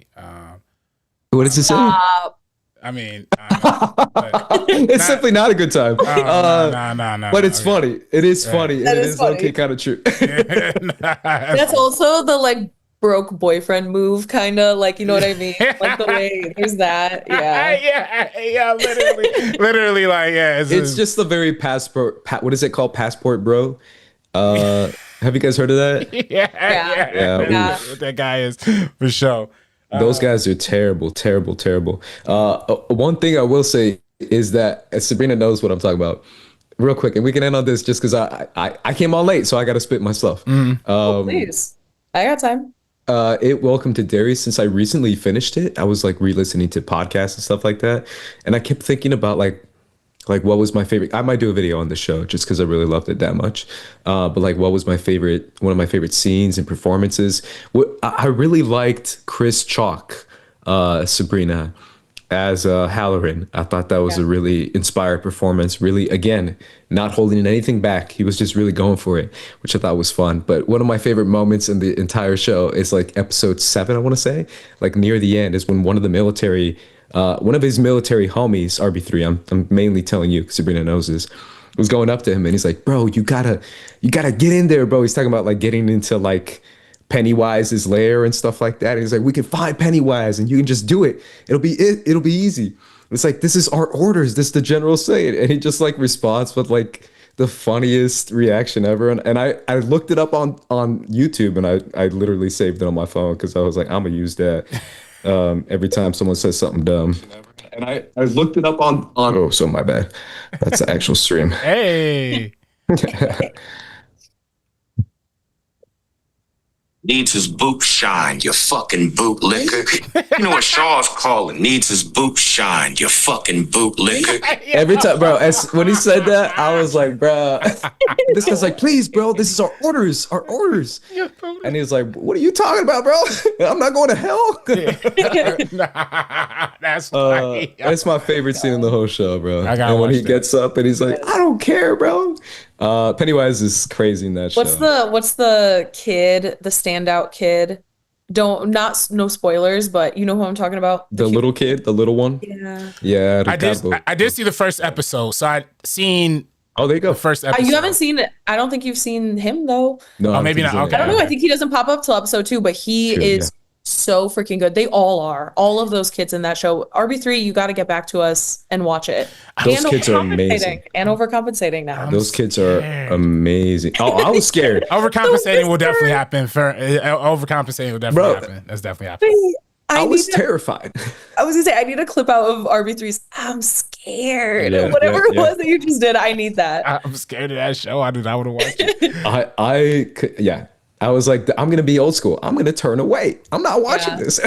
I might fast forward through the scary stuff, maybe. One more before we go. Shout out Joseph. Not Joseph. Sorry. Also shout out Joseph Ashley, but Wiley, another super chat. Thank you, Wiley. One last one before we get out of here. Don't want to intrude, but I just want to know what your guys' favorite music of the year. Favorite music of the year. Oh boy. I got a few. Go. Yeah, Ethel Cain's recent album, Lord's album this past year, really good. I'm probably gonna miss so many. FKA Twigs, the Hayley Williams project. I can't remember if it was a full album or EP. That one was really good. Let me see what else. Magdalena Bay.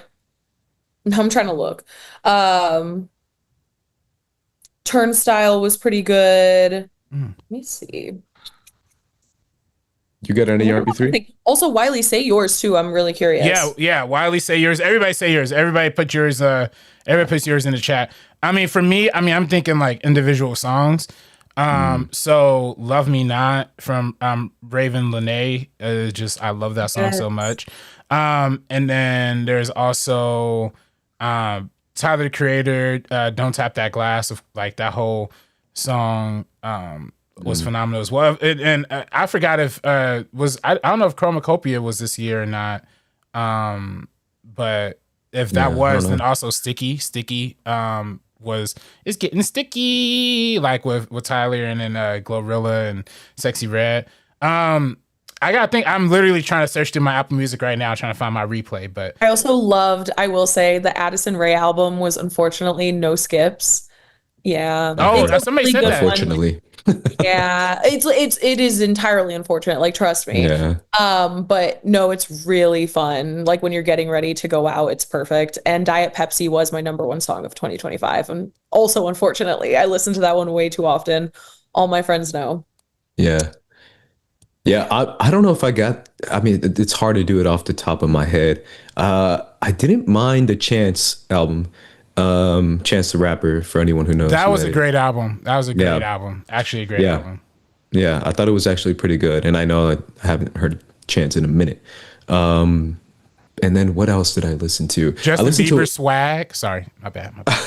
Come on. Yo, I don't know if that, I don't know if the album Yeah, was that great, was but good. there's a couple songs in there that I was like, this is actually a good song. I'll give him that. Never get a Yukon. Yeah. Yeah. I'm like, oh, that's nice. That's nice. Yeah. Yeah. But yeah, if you guys have to listen to Lord's album too, her recent one, Yeah. so good. And then, Also Joe Keery from Stranger Things. I liked his album. I think it's oh called no way. Yeah. The music. Good deal. A lot of Spanish stuff for me. I listened to a lot of Spanish stuff. I think most of it was La Rosalia, Rosalia's album. Shout out to her. The one everyone gets mad at me, but I'm like, I gotta stand for my Spanish queen. She's gonna colonize us. But that's the jokes that every Latino makes about Rosalia, because we all like her music, but unfortunately she's from Spain. And then there's a new girl called Paloma. Was really good. I really liked her stuff. It's very pop and very reggaeton. And then who else? You'll probably have to come back to me. I don't know if you guys have any others or if the chat has any others. Yeah, I emptied my clip. You know what? Wiley's saying one of mine. I actually like her a lot. Mariah the Scientist. Oh yeah. I like her a lot. She's really good. Her recent album was good. That's why I'm literally looking at my top songs from last year. Really? I was gonna say I have no concept of time. Like I'm trying to think. I'm like, what came out in 2025? Because like the Sufjan album, Javelin, that one came out I think in 2024. But if not, then that too. I think Mitski came out in like 2023 or 24, and I'm still like convinced it's this year. It's hard to remember for me, I know. for sure. 21 Savage, shout out his new album. I didn't even listen to that one, brother. I listened to the whole thing. But I'm trying to think, but it's hard. Doechii, Anxiety, I like that one. You know, I don't know if I like the other Anxiety, but I liked the one she just dropped like 3 days ago. oh yeah, Dissing the Streamers. I like that one too. That was I like fine. that song. Yeah. That song was good. Oh, Thames, my girl Thames. Shout out Thames. Yeah, the chat saying the Haley is great. Yeah. Weird Al live in 2025. That's what Joseph Weeks said. That's hilarious. After EP or after EP, it was great early 2000s banger. Yeah, that's true. Yo, Foxy. I was gonna say like Peacemaker did put me on to Foxy Shazam. And that one of their songs actually did hit my my top songs. Actually, it's funny. I'm looking through my top songs, and it's literally like "I Lied to You," "Punk Rocker" from Superman, and then also the little musical note from One Battle After Another. That's like ding ding ding ding ding ding ding. Like I don't know, for some reason I like that one a lot. I'm like, yeah, I'm just a movie nerd, but yeah, these are. I don't know if, sorry to interrupt. I was just remembering. Yeah, I think it came out literally a year ago, which is kind of crazy. Bad Bunny, his album. Oh yeah, my God, Yeah, we get más fotos. Absolutely. Yeah, that's fine. I listened to that one all year. That was That my might number be one. one of the best albums of the last year, honestly. Yeah, I think it is. Yeah. Again, I listen to more Spanish stuff than anything else, but that was definitely one of my favorites for sure. Yeah, man. Hey, like Joseph Weeks said, for me, the B in RB3 stands for believer. Yeah, I am one. You know what I'm saying? Believer to dead. I am very excited for the Billie Eilish 3D movie. They showed the trailer for that in front of Avatar, and I'm hyped for it. I know me and Kay Kay's the biggest Billie Eilish fan I probably know in my life. he really put me on to Billie Eilish like heavy in college, you know. So we gotta do a group review of that one with Cade, Dolby 3D review, you know what I'm saying? And I'd be hyped for that. So James Cameron, you know, only one JC in Hollywood. So yeah, sure. I liked her last album too, the one that I think that was last year, 2024. With the last year, Wildflower and everything like that. Yeah, that was really good. Yeah, I liked her last one. Thank you, Wiley. Damn. Thank you, Wiley. Yeah, we got Wiley. I will listen. I'll listen to Massive Shoe. Oh, there you go. Gotta peep that out. But yeah, now y'all. I mean, it's been a long show. We are almost touching hour 45. You know. Thank y'all. Appreciate everyone tuning in. Much love. Shout out to all the chat. Again, you can tune in once again live for Sabak the Block on Thursday at 7:30. We will be back for that. You can find me at Squad Leader Ace on Twitter, Instagram, Blue Sky. I restarted my Blue Sky as well. And then Sabrina, where can everyone find you? You can follow me on Twitter and TikTok at Sabrina on Film, and then Instagram at Sabrina.onfilm. RB3. You can follow me on Twitter and Instagram at Director RB3. Either way, guys, for the First Cut crew, we're going to be peacing out. So peace. Deuces. See the me or you.